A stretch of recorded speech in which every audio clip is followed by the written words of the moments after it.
Ni Ubwino Sport Rwanda, nizera ko ibintu bikomeje kugenda bimera neza cyane aho mutwumva cyangwa se aho mudukurikira muherereye, abari mu Rwanda bari hanze y'igihugu mwese turabatahije cyane. Twe n'amakuru y'imikino twahisemo, ni nayo mpamvu tuje kugira ngo tuganire kuri ino story rwose igezweho nyuma y'uko birimo biragenda bivugwa hirya no hino hano mu Rwanda, niyo nkuru igezweho mu by'ukuri. Ni perezida wa Gasogi United Kakoza Nkuriza Charles wanenze rwose imikorere y'urwego rutegura shampiyona y'icyiciro cya mbere mu Rwanda, kuko ariyo yatumye hagaragara akavuyo mu gusubika imikino irimo wagombaga guhuza ikipe ya Rayon Sport ndetse na ekipe ya APR Football Club.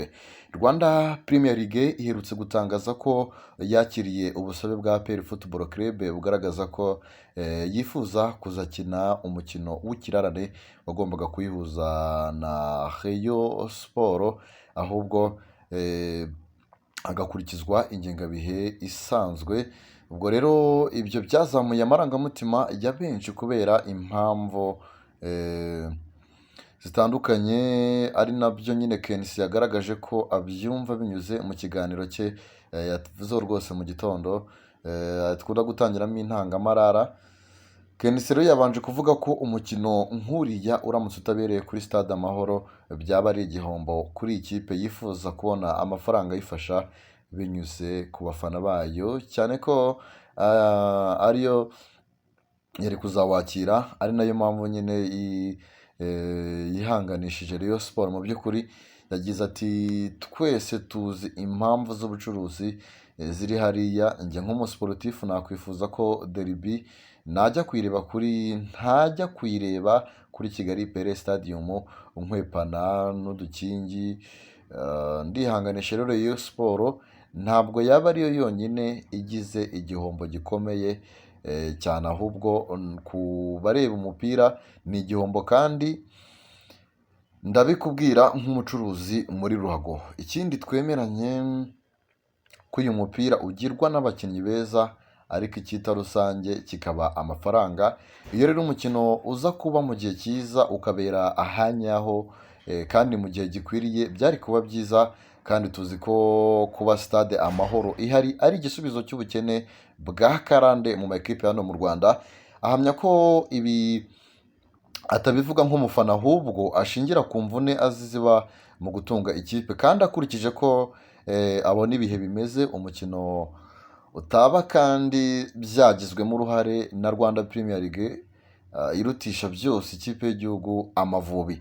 Ati mu kuri kw'Imana ishobora byose, ndebeye ku bidarubindi binini uyu mukino ntuzaba. Amakosa 100% ndayashyira kuri Premier League cyangwa se kuri Ligue. Hari ikintu gikomeye cyateye ibibazo, ingengabihe yarasohotse ariko ivangirwa n'ibintu bitari ibinyamwuga tu. Ati ntabwo yari ikwiriye kwemera ko ikipe y'igihugu yitwara nk'ikipe isanzwe, ku buryo bafata hafi ukwezi bakora umwiherero nk'aho wagira ngo umutoza agiye kwigisha abakinnyi uko bafunga umupira no kuwutanga. Naho byabaye ku isi y'Imana, uretse mu Rwanda aho ufata ikipe y'igihugu ukayigira nk'isanzwe.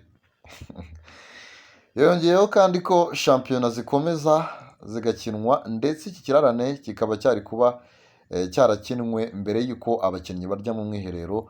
Akaba ariho avuga ko Ligue yakoreye amakosa ifatanyije na Ferwafa.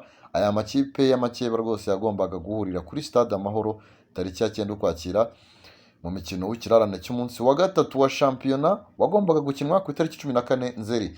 Ngayo nguko rero rurageretse hagati.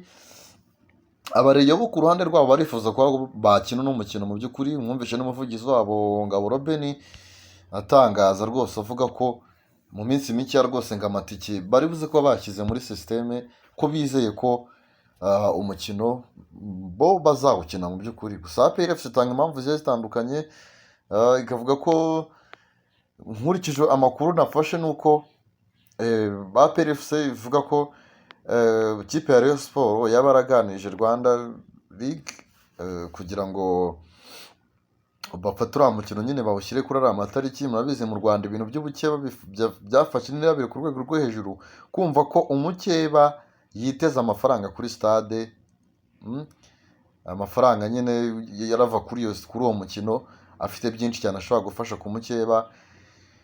Ibyo nabyo niyo mpamvu ahera nyine ashaka gutsikama cyangwa se gutsikamira abakeba babo bari ba Rayon Sport, ariko hajemo ikintu cyose sportif nyaka ko n'umukino wakinwa kubera ko imyitozo irarimbanyije kuri stade Ikirenga Ishyorongi. Abarayi bari gukina nabo match amicale, cyose byari mu rwego rwo kugira ngo n'umukino ushobora kuba waba.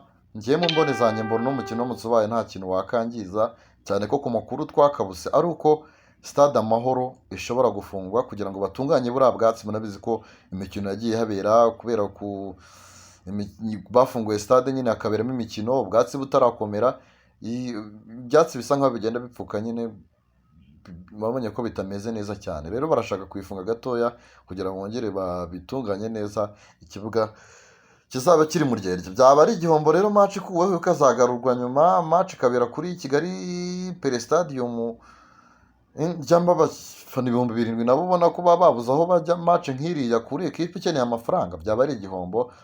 APR Football Club ubundi nkeka ko Liga hano ikintu bagakwiye gukora ari ugufata impande zombi mu by'ukuri, bakabasha kwicara bakaganira, bagafata icyemezo nk'abantu b'abagabo umukino ukaba wabo, kuko hari kuba abafana barabishe mu mutwe bababwira ko match cyangwa se derby igomba kuba ku itariki 19, bakishyira mu mutwe ko derby nyine ihari, bagatangira kuzigama aya mafaranga, finally ku munota wa nyuma ugasanga ibintu bisa bihinduka. Ariko ku ruhande rwa Rayon Sport rwose mu by'ukuri bari biteze abafana benshi cyane kuri iriya match, bigendanye nuko byibuze kuri ubu ngubu nyuma yo gutsinda match ebyiri zikurikiranya, ubwo ni muri shampiyona, match ya Gasogi na match ya ekipe batsinze ejo muri ekipe ya Rutsiro, ubundi mu mukino wa Gishita bagatsinda ikipe ya Mukura.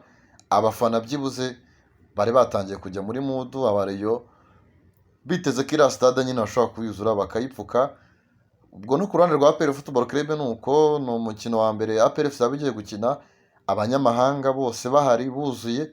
Umukino wa mbere bari bakinnye murabizi w'igitaraganya wo gutaha stade, ntabwo abakinnyi bose abanyamahanga kuri APR bakinnye, aba no kuri Rayon Sport bamwe baba bari kuri benshi, bamwe bari muri stade barimo bareba umukino. Kuri ino nshuro rero yaba ari spectacle, yaba ari umukino uryoshye, haba hari impamvu nyinshi cyane zakurura abafana kugira ngo baze ku kibuga, baje no kwihera ijisho abo bakinnyi b'abanyamahanga. Mu by'ukuri byaba bibabaje cyane, turashaka ko natwe nk'abasportifu umukino ubera kuri stade Amahoro.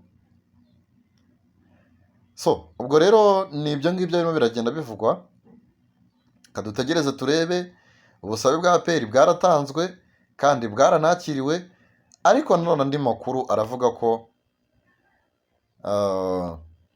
ibi byose ko byaba biri guterwa n'umutoza w'ikipe y'igihugu Amavubi Frank Spitler Tosten, nk'uko KNC abigarutse muri ibi tumaze kubatangariza, uvuga ko ku itariki 19 azaba yahamagaye abakinnyi azifashisha mu gushaka tike yo kujya gukina cane. Mu by'ukuri ibintu bikomeje kwibazwaho n'abantu benshi cyane, bavuga bati uyu mutoza afata igihe kinini cyane cyo kujya muri kampu n'abakinnyi, ugasanga ahandi shampiyona zirakinwa. Nk'ubu ngubu abandi muri weekend barakinnye, muri no journée y'ino weekend barayikinnye. Mu by'ukuri ibyumweru 2 bya kampu ureba ugasanga akore impamvu buriya mu by'ukuri nuko